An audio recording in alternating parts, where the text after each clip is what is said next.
Video like जरूर कर लीजिए और ऐसे वीडियो लगातार फ्री में पाने के लिए चैनल को तुरंत सब्सक्राइब कर लीजिए और बेल आइकन को जरूर टैप कर लीजिए ताकि आगे भी सारे वीडियो आपको मिलते रहे। यूट्यूब में फॉलो करते हैं तो प्लीज ये वाला फ्री टेलीग्राम चैनल जरूर ज्वाइन कर लीजिएगा। सारे नोटिफिकेशन सारे अपडेट यहीं पे आते हैं, ध्यान रखिए। नमस्कार दोस्तों, स्वागत है आप सभी का RO by study for civil services में। तो दोस्तों हम लोग देख रहे हैं आपके RO एग्ज़ाम के लिए प्रीवियस ईयर पेपर, जो कि आपके एग्ज़ाम के लिए बहुत ही ज़्यादा इंपॉर्टेंट है। तो चलिए शुरू करते हैं। पहला सवाल है कि निम्नलिखित में से किसने रविंद्रनाथ टैगोर को महान प्रहरी कहा था? तो रविंद्रनाथ टैगोर को महान प्रहरी कहा था महात्मा गांधी ने। फिर हिंदुस्तान रिपब्लिकन संगठन की स्थापना कब की गई? तो इसकी स्थापना देखिए दोस्तों की गई थी कानपुर में। याद रखिएगा, हिंदुस्तान रिपब्लिकन संगठन।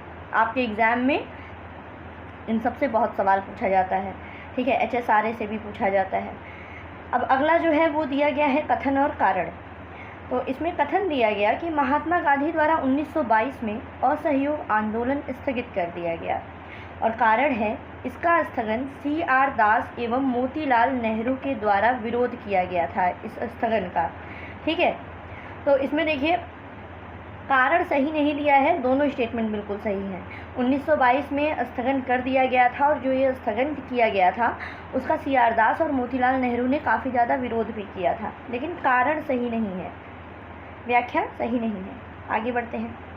अगला सवाल दिया गया है कि भागवत संप्रदाय में भक्ति के कितने रूपों की व्याख्या है? तो देखिए कुल 9 रूपों की व्याख्या बताई गई है भागवत संप्रदाय में। बुद्ध कौशाम्बी किसके राज्यकाल में आए थे? तो ये उदयन के काल में आए थे, कौशाम्बी में। किस धर्म को राष्ट्रकूटों का संरक्षण प्राप्त था? तो ये था जैन धर्म। जैन धर्म को राष्ट्रकूटों का संरक्षण प्राप्त था। शक विजेता किसे कहा जाता है? तो शक विजेता कहा जाता है चंद्रगुप्त द्वितीय को। आगे, बेरोजगारों की सहायतार्थ दिल्ली के निम्नलिखित सुल्तानों में किसने रोजगार कार्यालय की स्थापना की थी? तो रोजगार कार्यालय की स्थापना की थी दोस्तों फिरोज शाह तुगलक ने। फिर निम्नलिखित मध्ययुगीन शासकों में कौन एक उच्च शिक्षित था? तो उच्च शिक्षित देखिए शेर शाह था, ठीक है। बेसनगर अभिलेख का हेलियोडोरस कहाँ का निवासी था? तो ये निवासी था तक्षशिला का, ठीक है। अगला सवाल, मध्यकालीन भारत के मुगल शासक वस्तुतः थे? तो ये थे चगताई तुर्क। फिर मुगल मनसबदारी व्यवस्था के संदर्भ में निम्नलिखित कथनों पर विचार कीजिए। दिया गया कि जात एवं सवार पद प्रदान किए गए थे। मनसबदार आनुवंशिक अधिकारी होते थे। मनसबदारों के 3 वर्ग थे और दीवान कार्यालय द्वारा इनको वेतन दिया जाता था। इसमें पहला स्टेटमेंट एकदम सही है कि जात और सवार पद प्रदान किए जाते थे और मनसबदारों के 3 वर्ग थे। पहला और तीसरा स्टेटमेंट सही है, बाकी गलत है। किस मुगल बादशाह ने बलबन द्वारा प्रारंभ किया गया दरबारी रिवाज सिजदा समाप्त कर दिया था? तो ये थे शाहजहां, ठीक है। सिजदा जो था दरबारी रिवाज, ये बलबन ने शुरू किया था, लेकिन इसको समाप्त किया था शाहजहां ने, याद रखिएगा। अगला सवाल, निम्नलिखित में से कौन एक मोहम्मद अली जिन्ना के विषय में सही नहीं है? ठीक है। तो इसमें देखिए 2 राष्ट्र का सिद्धांत पता ही है। 1940 के मुस्लिम लीग के लाहौर वार्षिक अधिवेशन में इन्होंने अध्यक्षता भी की थी, और असहयोग आंदोलन में इन्होंने भाग भी नहीं लिया था। तीनों स्टेटमेंट सही है, लेकिन वे सदैव डायरी रखते थे, ये क्या बकवास है, गलत है ये। आगे, इनकलाब जिंदाबाद का नारा किससे संबंधित है? तो ये नारा संबंधित है भगत सिंह से, इनकलाब जिंदाबाद। फिर है, निम्नलिखित में से किस महिला क्रांतिकारी ने दीक्षांत समारोह में अपनी उपाधि डिग्री ग्रहण करते समय अंग्रेज गवर्नर पर गोली चलाई थी? तो ये थी बीना दास, ठीक है। आगे, निम्नलिखित में से 1857 के निम्नलिखित क्रांतिकारियों में से किसका वास्तविक नाम रामचंद्र पांडुरंग था? तो ये थे तात्या टोपे, इनका वास्तविक नाम क्या था? रामचंद्र पांडुरंग। फिर 1907 के भारतीय राष्ट्रीय कांग्रेस के सूरत के वार्षिक अधिवेशन के अध्यक्ष कौन थे? तो ये थे RB घोष। आज़ाद हिंद फौज के अधिकारियों के उनके लाल किले में चल रहे मुकदमे में उनके पक्ष से निम्नलिखित में से किसने वकालत की थी?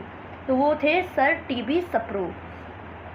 फिर है अगला सवाल कि मुस्लिम लीग के द्वारा निम्नलिखित में से किस तिथि को सीधी कार्यवाही दिवस के रूप में निश्चित किया गया था? Direct action day. तो ये था 16 अगस्त 1946। मुस्लिम लीग के द्वारा 16 अगस्त 1946 को सीधी कार्यवाही दिवस के रूप में निश्चित किया गया था। फिर है, निम्नलिखित में से किस भारतीय राष्ट्रीय कांग्रेस के किस अधिवेशन में कांग्रेस अध्यक्ष के चुनाव में सुभाष चंद्र बोस ने पट्टाभी सीतारमैया को पराजित किया था? तो ये था त्रिपुरी अधिवेशन 1939। ठीक है, इसमें कांग्रेस अध्यक्ष के चुनाव में सुभाष चंद्र बोस ने पट्टाभी सीतारमैया को पराजित किया था। आगे बढ़ते हैं अगले सवाल की तरफ। निम्नलिखित में से कौन सा सही सुमेलित है? इसमें देखिए, रफ़ीक जकारिया की किताब है the man who divided India, ये याद रखिएगा, Rafiq Zakaria, the man who divided India. आगे अगला सवाल दिया गया कि 1929 के भारतीय राष्ट्रीय कांग्रेस के लाहौर अधिवेशन की अध्यक्षता किसने की थी? तो जवाहरलाल नेहरू ने। विष्णु के किस अवतार को सागर से पृथ्वी का उद्धार करते हुए अंकित किया गया है? तो ये है वाराह अवतार। राजनंद का उल्लेख करने वाला अभिलेखीय प्रमाण कौन सा है? तो यह है खारवेल का हाथी गुम्फा अभिलेख। आगे बढ़ते हैं। सारनाथ की भूमि स्पर्श मुद्रा वाली बुद्ध प्रतिमा कालांकित है गुप्त काल से, याद रखिएगा, भूमि स्पर्श मुद्रा वाली जो बुद्ध की प्रतिमा है वो गुप्त काल से कालांकित है। रजत सिक्के जारी करने वाला प्रथम गुप्त शासक कौन था? तो ये था चंद्रगुप्त प्रथम, जिन्होंने रजत सिक्के, चांदी के सिक्के जारी किए थे। फिर एलोरा के कैलाश मंदिर का निर्माण किसने कराया था? तो ये राष्ट्रकूटों ने कराया था। बेरोजगारों के, फिर से वही सवाल रिपीट हो रहा है कि बेरोजगारों की सहायता अर्थ किसने रोजगार कार्यालय की स्थापना की? तो फिरोज शाह तुगलक ने। कौन इसमें से इस्लाम से प्रभावित था? तो ये थे नामदेव, याद रखिएगा, नामदेव जो थे वो इस्लाम से प्रभावित थे। आगे, मुगल मनसबदारी व्यवस्था के बारे में निम्नलिखित कथनों पर विचार कीजिए। वही सवाल पूछा गया। इसमें देखिए, जात और सवार पद प्रदान किए जाते थे और मनसबदारों के 3 वर्ग थे। ठीक, आगे बढ़ते हैं। शिवाजी ने पुरंदर की संधि जो कि 1665 में हुई थी, किस मुगल सेना नायक के साथ हस्ताक्षरित की थी? तो पुरंदर की संधि हुई थी शिवाजी और जय सिंह के बीच में। पूछा गया है कि कौन सा सही सुमेलित नहीं है? तो सहायक संधि 1863, ये गलत है। इसके अलावा बक्सर का युद्ध 1764 में हुआ था। भारत में ईस्ट इंडिया कंपनी का एकाधिकार 1833 में। कंपनियों के लिए भारत में व्यापार का खोला जाना, ये भी 1813 में। फिर भारत में प्रकाशित पहला समाचार पत्र कौन था? तो ये था द बंगाल गजट, पहला समाचार पत्र। फिर है, ब्रह्म समाज की स्थापना किसने की थी? तो राजा राम मोहन राय ने की थी। अब आपको मिलान करना है।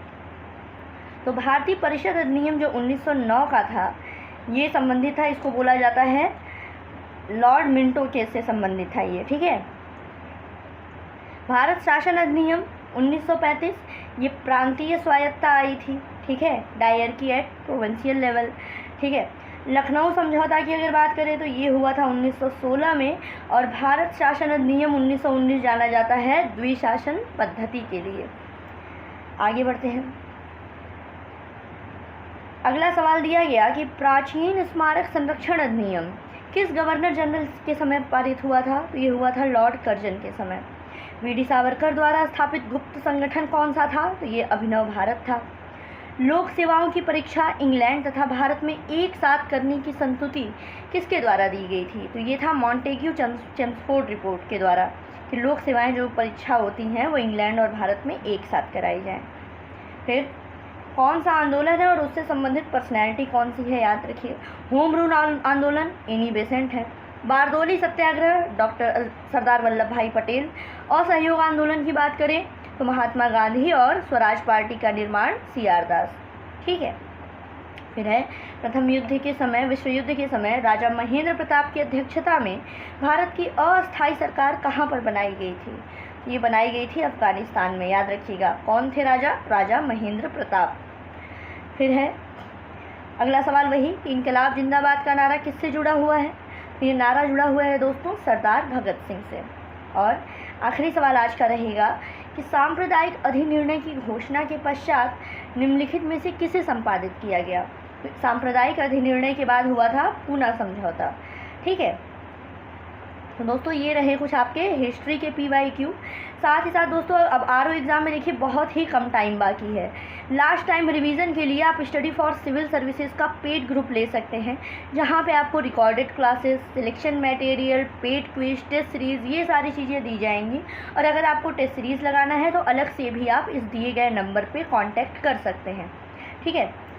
तो बस पढ़ते रहिए, एग्ज़ाम की तैयारी कीजिए। इसके अलावा साथ ही साथ स्टडी फॉर सिविल सर्विसेज पे आपके अगले एग्ज़ाम, जैसे आपका यूपी पीसीएस हो गया, प्री है, मेंस है, लेखपाल का एग्ज़ाम है, पेट का एग्ज़ाम है, अदर स्टेट पीसीएस जैसे एमपी, उत्तराखंड, बिहार, इन सब के लिए भी पेड ग्रुप चल रहे हैं। तो अगर आप लोग ये एग्ज़ाम भी देते हैं तो आप पेड ग्रुप के लिए इस नंबर पे कांटेक्ट कर सकते हैं।